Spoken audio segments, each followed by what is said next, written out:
Coming up in today's programme, a Devon primary school travels around the world in a day, learns a few tips for survival and helps to save the planet.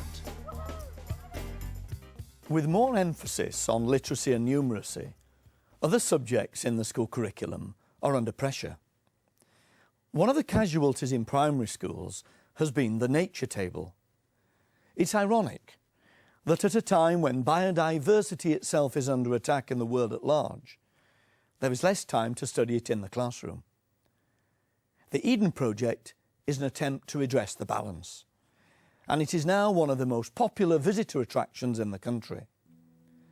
One of the basic tenets of the Eden Project is that the best place to learn about nature is not in the laboratory, but in the field.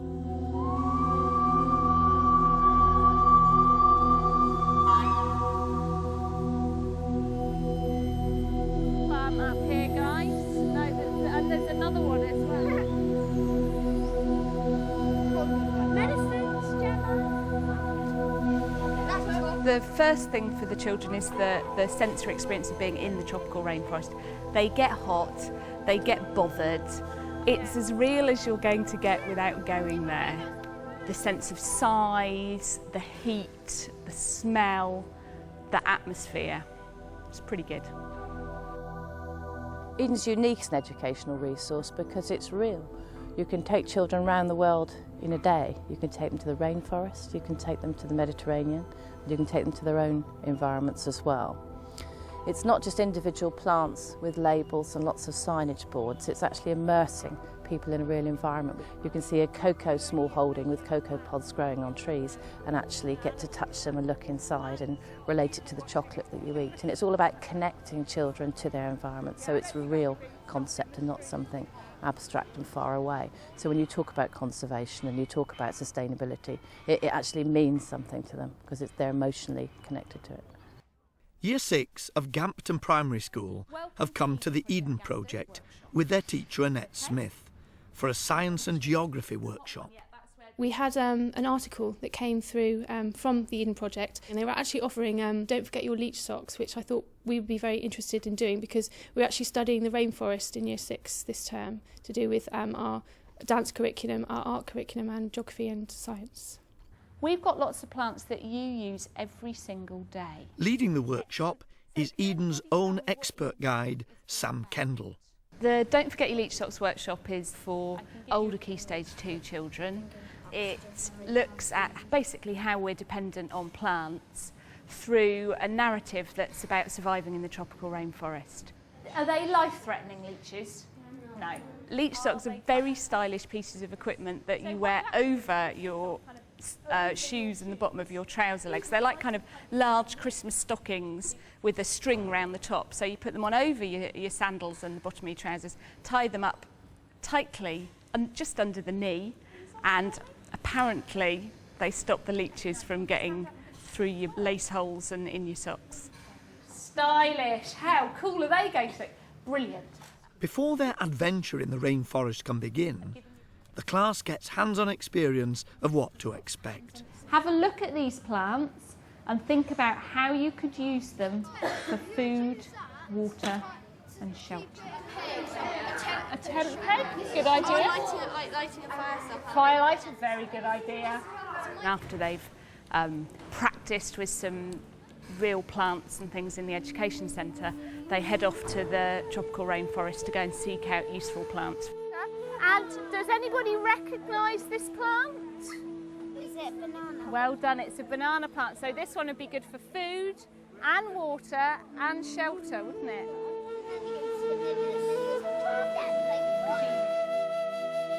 If you suddenly found yourself in the middle of a rainforest, the first thing that would hit you was the heat, because it's usually incredibly hot. The second thing would be the humidity. A former teacher himself, Mike Linley has spent the last 20 years filming wildlife.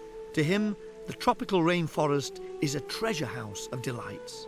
The next thing will hit you is the smell, because the smell of leaf mould and rotting vegetation and flowers hit you really, really strongly. This smells well nice, this plant. Rainforests appear very, very dark because all the leaves above you are trying to get to the light, and in doing so will shade everything below it.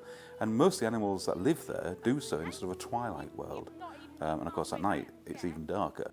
It's called the Traveller's Palm, and you could use it for shelter, couldn't you? You start off in the Oceanic Islands and then you move on into Southeast Asia and Malaysia, where there's a Malaysian house with a garden behind it. And then you wind higher and it starts to get hotter and you feel the humidity more. There's some little chilies over there, little orange. And then you enter into our West African area, and again there's a combination of wild areas of some cultivated land, and there's a little rondavel, an African house, and then you reach the highest and hottest point of the rainforest where it's much lighter, and you can walk right across past our waterfall, where you can then have the unique experience really of looking down onto the tropical rainforest from the very highest level.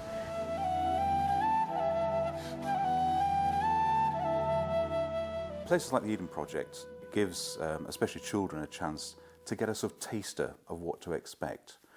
But if it was meant to be a sort of reality, they'd have to get someone to sort of prick you 1,000 times with pins, because the insects, the biting insects come in, and a lovely big sort of tasty human body is perfect for all the mosquitoes and the little midges and things. And the next thing would be the sounds, because the sounds of the rainforest are some of the most diverse and loudest in the world, and that's both during the day and at night. It's often deafening.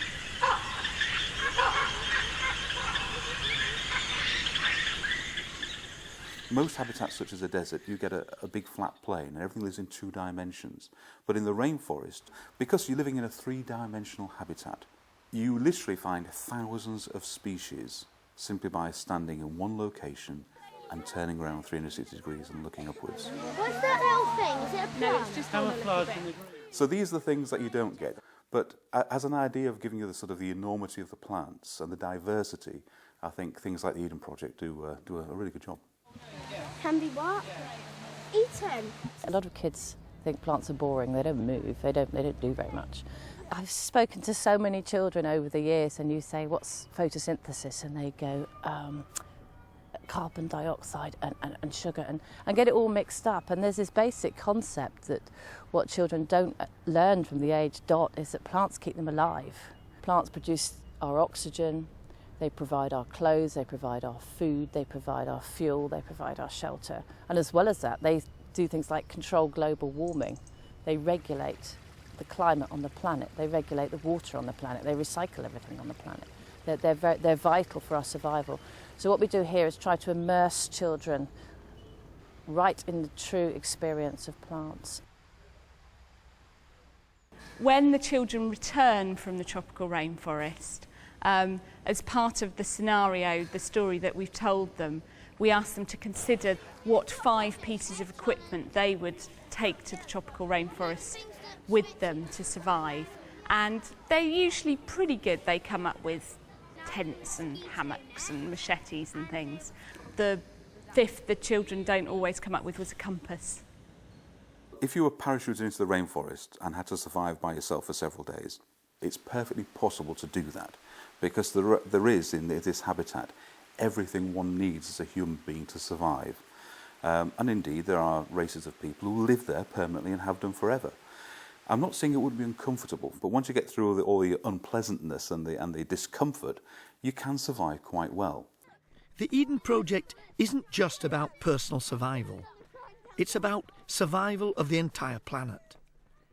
The Education Centre is the core of Eden, both in name and philosophy. Besides 4 classrooms, this imaginative building houses an equally imaginative display about our planet and the way we use it. This is the plant processor. Those are tobacco plants in the middle, which are busy doing their tobacco plant thing and photosynthesising, producing oxygen, which travels down these pipes, and the 8 bell jars contain sculptures which demonstrate the processes that plants provide us. So, for example, this one behind me is all about oxygen, and you can see them all breathing away in there. This one's all about the weather and climate regulation in here. lovely. He's welcome.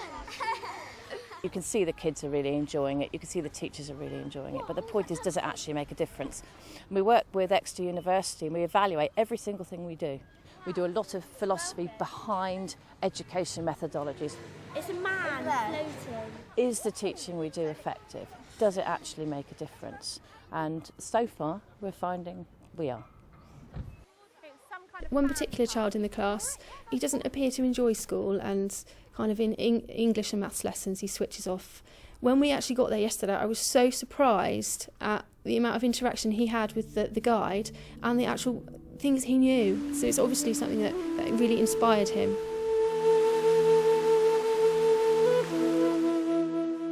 I don't think you can expect children these days to really cherish the planet if they don't learn about the planet.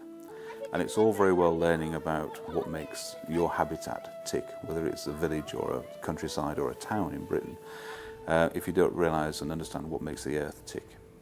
And no one in the future is going to be bothered about saving rainforests if they don't know about rainforests. Places like the Eden Project have a huge role to play, in many ways like the better zoos do.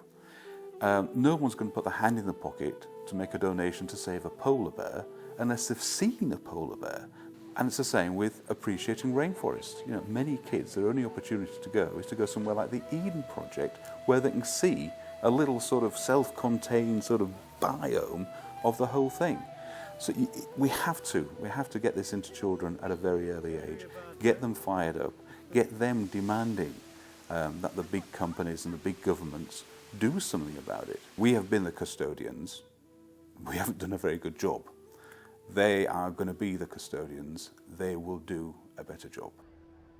We sometimes call it a museum of the future, because it's not about things that happened, it's about things that are happening now and things that are going to happen. So we have a very dynamic education programme which tries to keep very, very much up to date with what the curriculum's doing, and sometimes goes ahead of what the curriculum's doing.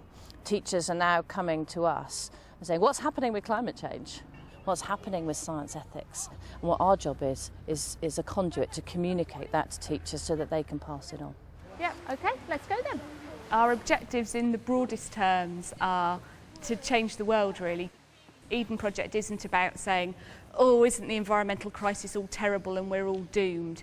We want to show people how we're connected to the wider world, both the natural world and the people in the wider world, but also show the things that we can all do as individuals to make a difference. The other thing that we really feel we can do as far as children and young people is offer a place to celebrate them and to celebrate the brilliant things that they're capable of. You can find further information on this and other similar school trips by looking under the Resources and Support Materials section on our website, www.teachers.tv/worth the trip.